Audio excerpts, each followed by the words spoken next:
are days when I feel unsteady. I feel it now, a sense of falling, flailing. I hold my head at the correct angle, try to focus on the newspaper, the princess, the young man. But still I see that other face. A woman's face. Taken apart, put back together. And the scars, so many years later.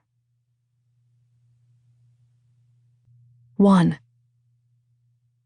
fourscore and 7 years ago. I looked up from the script. I'm sorry, Mrs. Tyler. That's the Gettysburg Address. You're meant to be reciting the Emancipation Proclamation. Am I? Louise exhaled fretfully. Oh, dear. That on the 1st day of January, I prompted. 1st day of January. Remembering the rest of her line, she rattled off. In the year of our Lord, 1863, all persons held as slaves, shall be then, thenceforward, and forever free. Forever free, Louise echoed, and removed her stovepipe hat. What does thenceforward mean? From now on, I suppose. Well, why didn't Lincoln just say so? As a lady's maid, it wasn't for me to defend the stylistic choices of the martyred 16th president. But while Lincoln had been eloquent in the face of Civil War, congressional oppression, and the pistol of John Wilkes Booth, he had probably never faced a salon of society ladies, as Louise was preparing to do.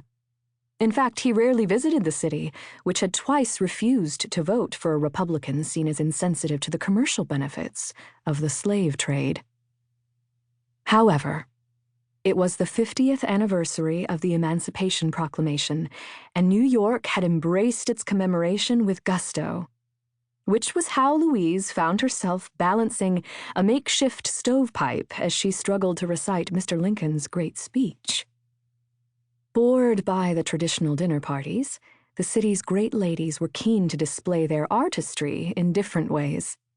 Tableaux vivants and amateur theatrics were the rage. One might enjoy Mrs. Halsey's Brutus on Monday, Mrs. Foster Jenkins's selections from Die Fledermaus on Tuesday, and on Wednesday, Mrs. Fortescue's torrid attempts at Apache dance.